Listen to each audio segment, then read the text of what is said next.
Today's prospect rankings is an organization that's usually near the bottom of the farm system rankings, but always finds impact big leaguers. It's the Atlanta Braves. Let's talk about it. You are Locked On MLB Prospects, part of the Locked On Podcast Network, your team every day.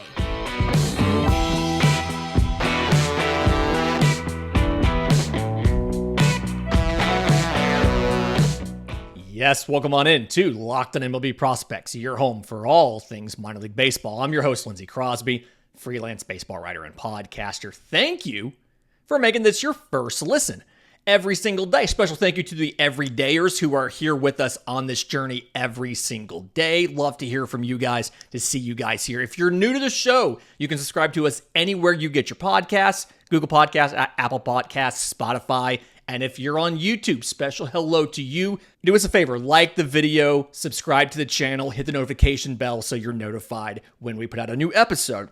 I want to talk about the Atlanta Braves today, and I feel like I'm uniquely qualified to do that because I am the host of Locked On MLB Prospects. I am also the editor-in-chief of BravesToday.com, Sports Illustrated's Atlanta Braves coverage. So, when you're looking at this Atlanta Braves farm system, it is very pitching heavy. This is the organization, more so than any other, that is incredibly heavily tilted towards arms.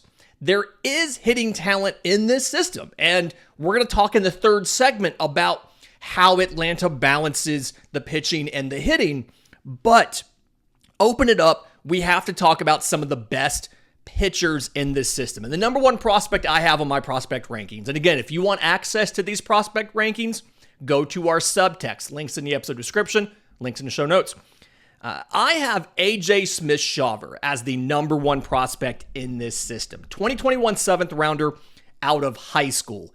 And the story for AJ Smith-Shawver, absolutely wild, right? Played football and baseball in high school, was both a hitter and a pitcher. I think he was committed to, maybe it was Texas Tech or something like that.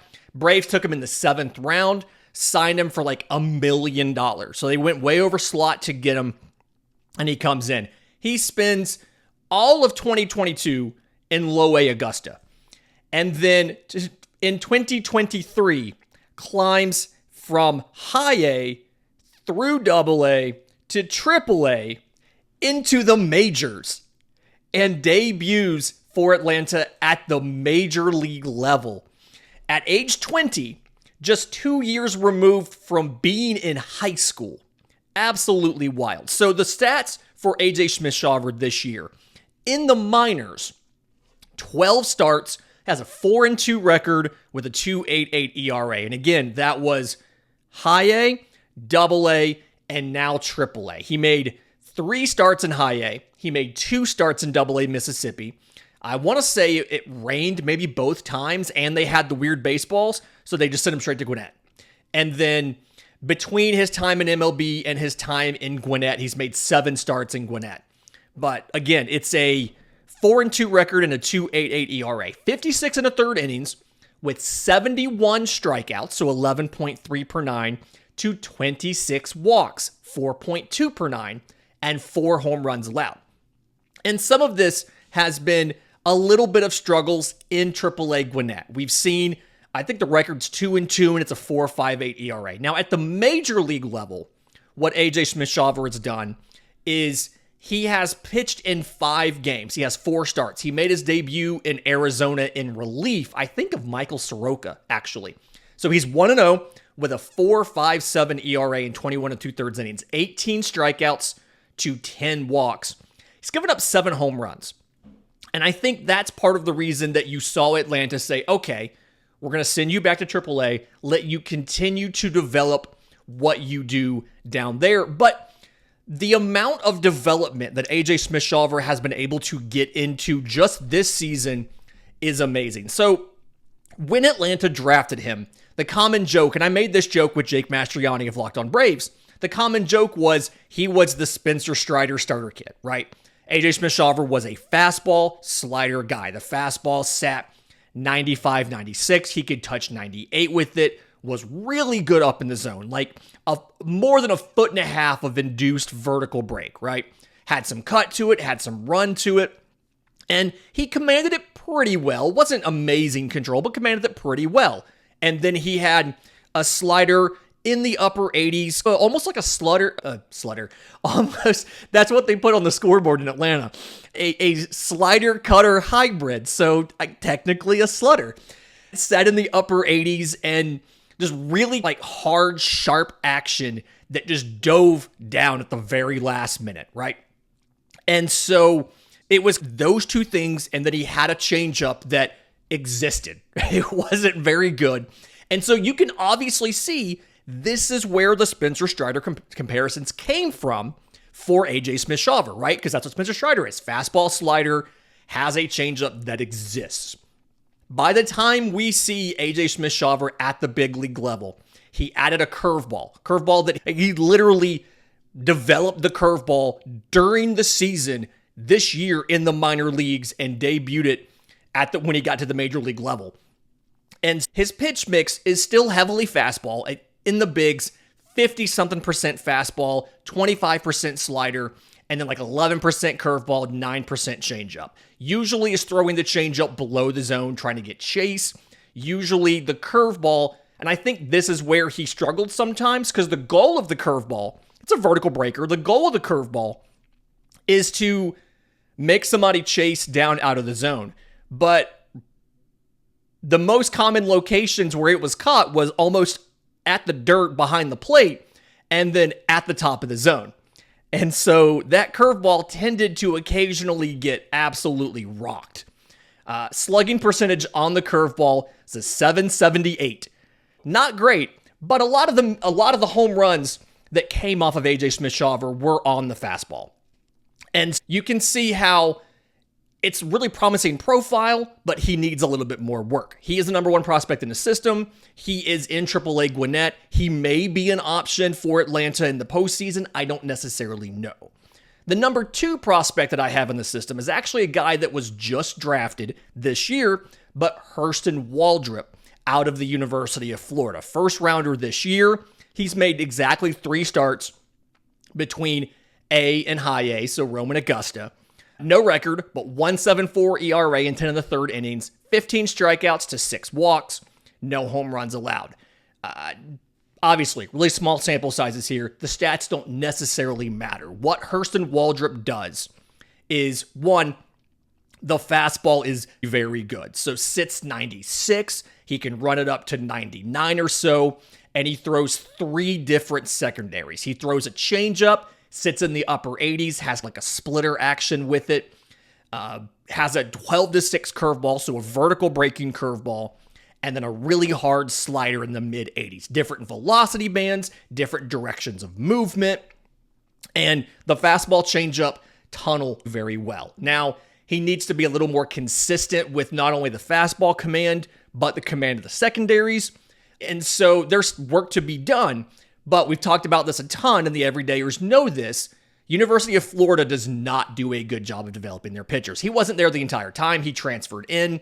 He started off at Southern Mississippi, but still a guy that he showed after he did Team USA and then he did Florida. He showed his stuff was very good, competed at the highest levels of the SEC, but he also showed there was some work to be done, and Florida wasn't able to do that. I trust an organization like Atlanta will be able to develop Hurston Waldrep into, to me, it feels like, just simply because this is the kind of the limit that I like to go to and be comfortable with, I want to say a number 3 starter, potentially a number 2, but you never know with this Atlanta organization what can come out. I don't think any of us had Spencer Strider as a potential Cy Young candidate when he was drafted by the Atlanta Braves.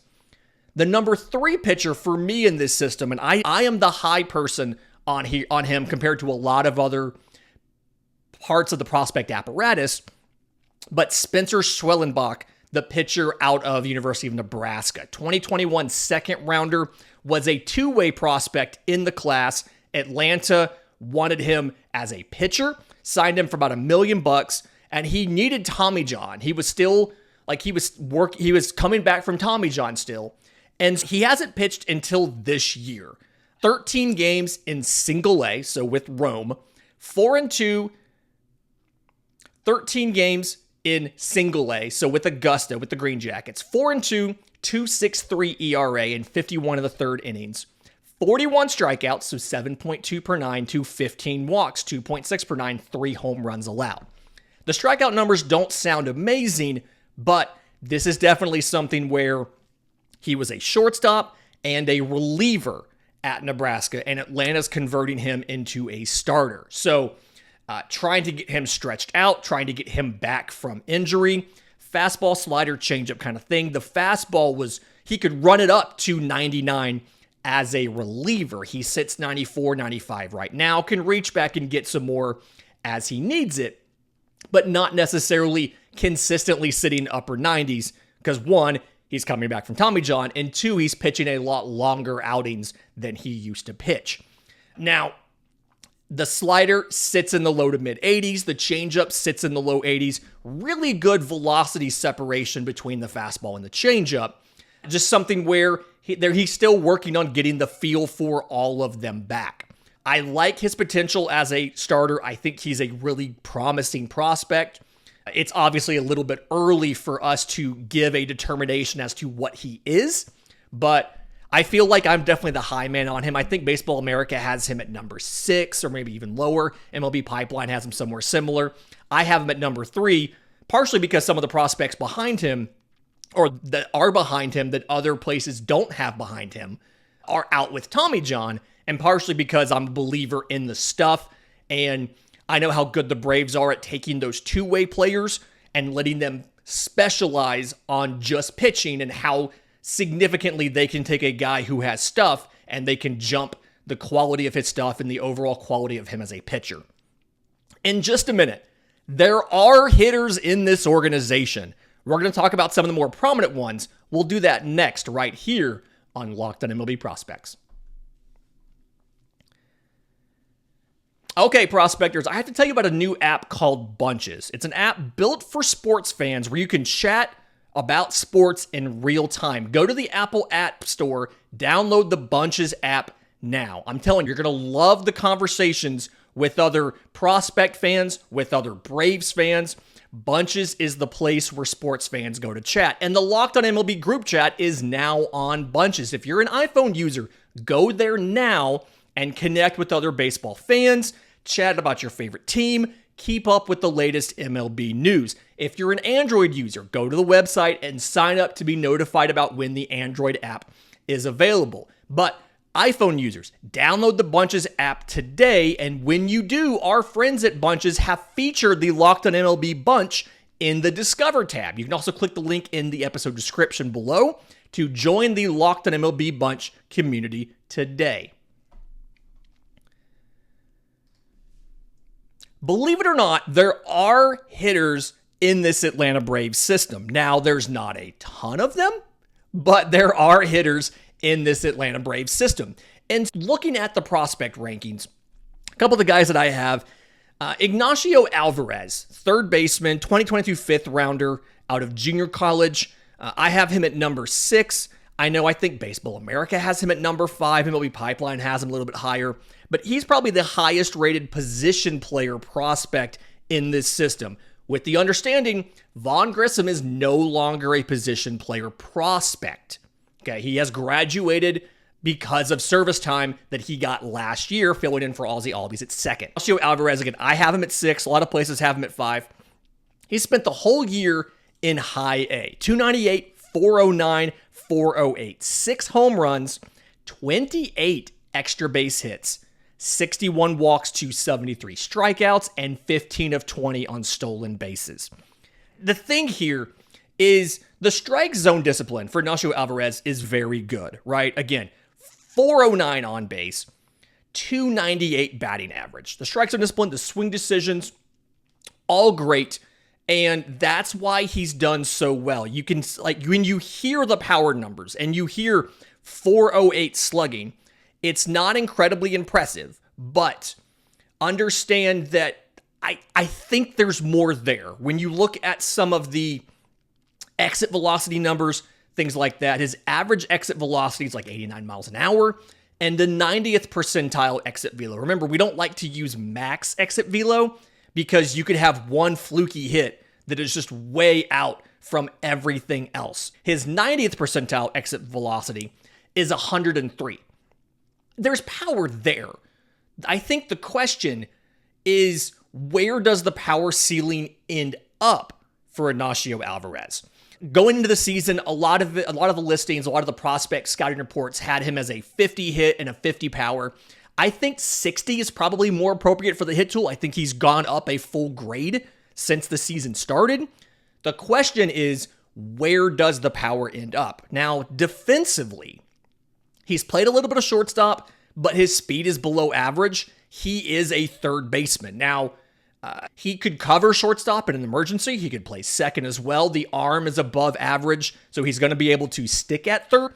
But he's similar to Vaughn Grissom in the way of the offense is good. There's more power potential than actual game power right now. But I do think Ignacio Alvarez is better defensively than Vaughn Grissom. And I think he could be a utility guy at the major league level and could competently play second, short, or third for you if you needed him to. Although I wouldn't want him at short and more than like an emergency situation, fill in for a day or something. That's about the limit of what I'd want Ignacio Alvarez to do at shortstop. But very promising. We'll talk third segment about how he might fit into Atlanta's plans in the future. A couple other notable hitters here. Outfielder Luis Guanipa just finished his Dominican Summer League season. I've got him ranked number 7 in the system. 46 games in the DSL, 238, 361, 384. 4 home runs, 16 extra base hits, 23 walks to 42 strikeouts, and 20 of 26 on stolen bases. Fantastic speed, 70 grade speed. Can give you really good defense. True center fielder. The arm isn't that great. You have a limiting factor. If for some reason he slows down and can't stick in center, you're looking at having to kick him to left field. And he has plus raw power. But we obviously, going by the stats there, 384 slug, he didn't really get into games that much.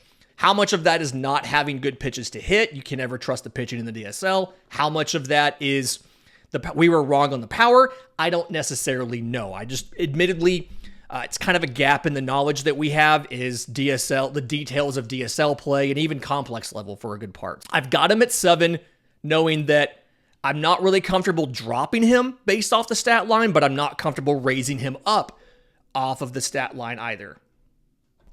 2 more guys to quickly talk about and making sure we cover almost every position here. You look at Drake Baldwin, catcher. I have him somewhere, just outside the top 10. Number 13 or so is where I've got Drake Baldwin. 88 games this year in high A after being a third rounder last year out of Missouri State. Actually, the first hitter that was taken in last year's draft by Atlanta. 244, 374, 425. 11 home runs, 35 extra base hits, 60 walks to 80 strikeouts, no stolen base attempts. Defensively, he's fine. He's not exceptional in any way. I think he could get to average defense by the time he makes it up to Atlanta. He's not going to be a amazingly standout defender. He's not going to be, like a gold glove guy behind the dish, but he's going to be fine. Offensively, left-hand hitter, which feels like you don't see a lot of lefty hitting catchers, so that's really nice.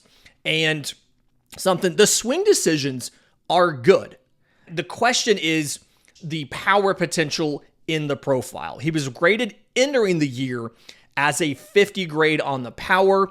I'm still giving him a pass as far as what is your power potential. In college at Missouri State, it didn't really show up until his draft year.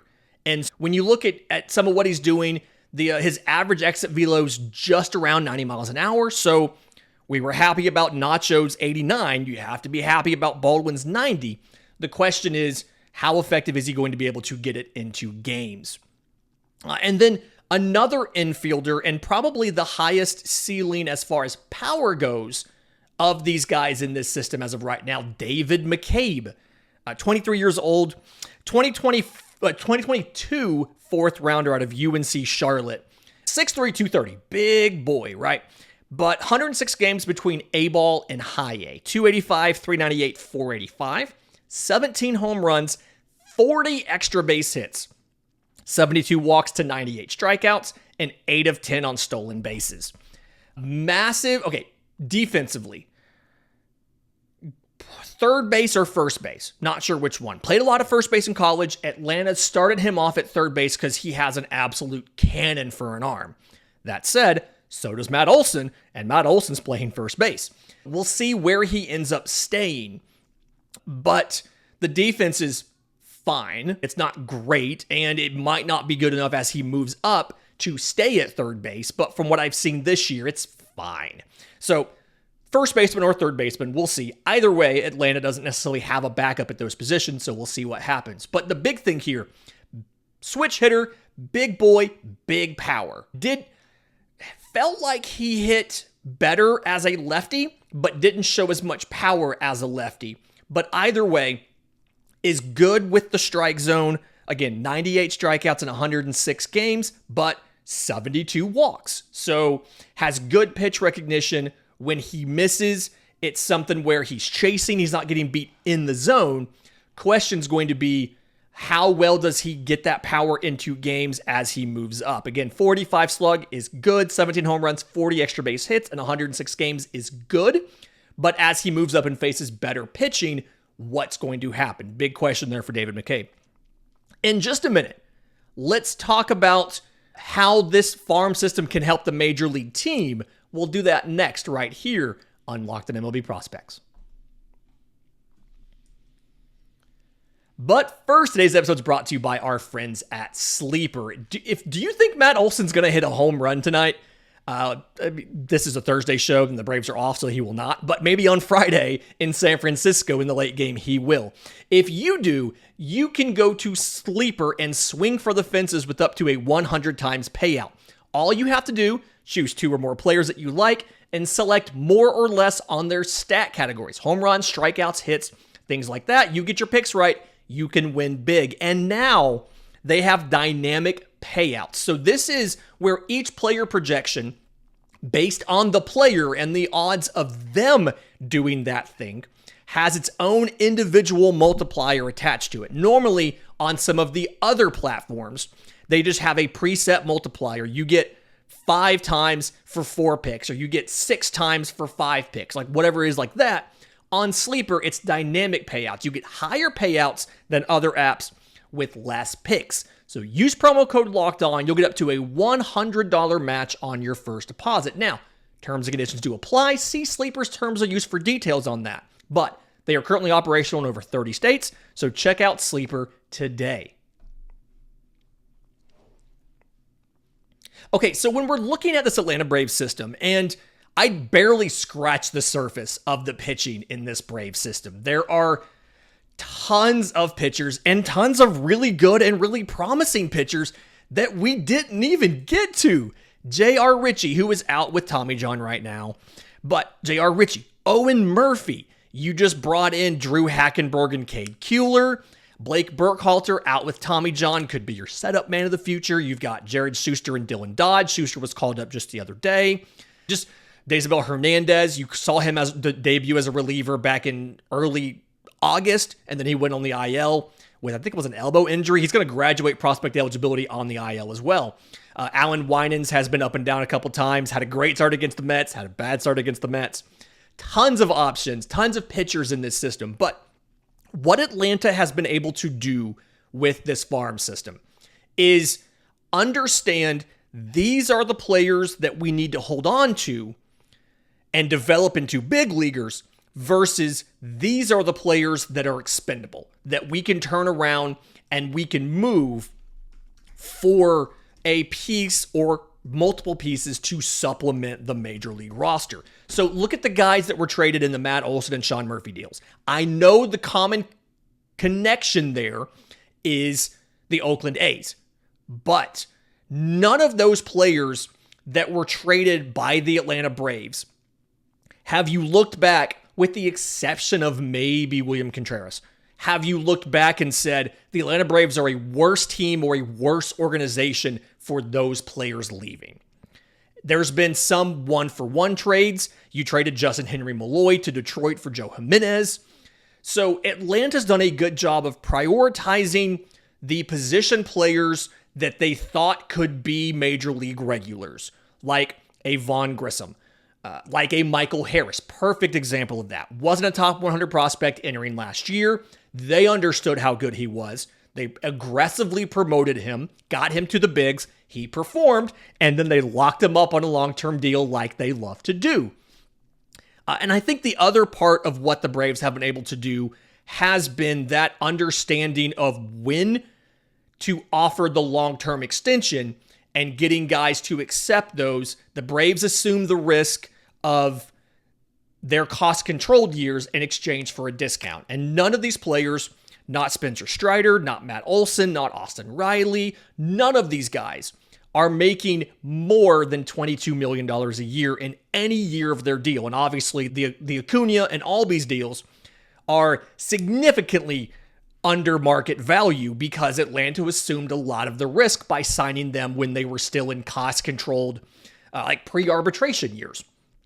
But I do think because of the way that Atlanta has proceeded with signing guys to early extensions and getting them for no more than $22 million, what that means is there's going to be guys when they get to free agency, you are not going to be able to afford to keep them versus what other teams can offer. Freddie Freeman, Dansby Swanson. Unfortunately, and we're writing this up for Braves Today to drop the same day as this episode, unfortunately, Max Fried is probably not going to be around Atlanta after his free agent year because it's now you're past the point where you could sign him to an affordable long-term extension because he's been taking the risk by playing on one-year deals, not you. And he's so close to free agency and he's a union rep. He's probably going to hit free agency and somebody will outbid you. So what Atlanta is doing is most of the position players are locked up. Every position but left field has a guy that is locked up for at least 3 more years, if not more. So what Atlanta is doing is they are developing options that can be utility guys and injury replacements. Ignacio Alvarez is going to be a future utility guy for this team. They're looking for guys who can be the next plug-and-play starter at the major league level. Luis Guanipa is a guy that they are very high on, that in a couple years could be your starting left fielder.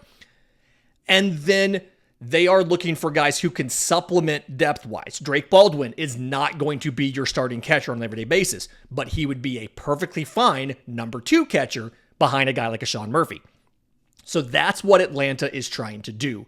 And it's smart, but it's risky, right? Because you have to understand, you have to properly evaluate and develop these players. And the reason you see this system lean so heavy towards pitching is because Alex Anthopoulos wants to have at least 2 aces at all times. And you lose Max Fried after 2024, probably. And so because of that, Atlanta's like, we have Spencer Strider. He's 1. We are keeping Mike Soroka around for 2025. That's why he's not been called up yet. We wrote more about that at bravestoday.com as well. And then they went after high-ceiling college guys like a Hurston Waldrep that they think could develop into another ace. So you see what they're trying to do, and the fact that most of what you're going to need at the major league level is going to be pitching and depth. And so that's why you have some position players, but you've leaned so heavily into pitching because not only is that what you're going to need at the major league level, that's what you've been really good at developing. Lean into your strength, develop that. You can either use them at the major league level or trade them away to get somebody that you can use at the major league level. Fantastic week this week. One more of these coming out. We're going to get the Cubs in tomorrow's show. But in the meantime, remember, it's always a great time to pay a minor leaguer.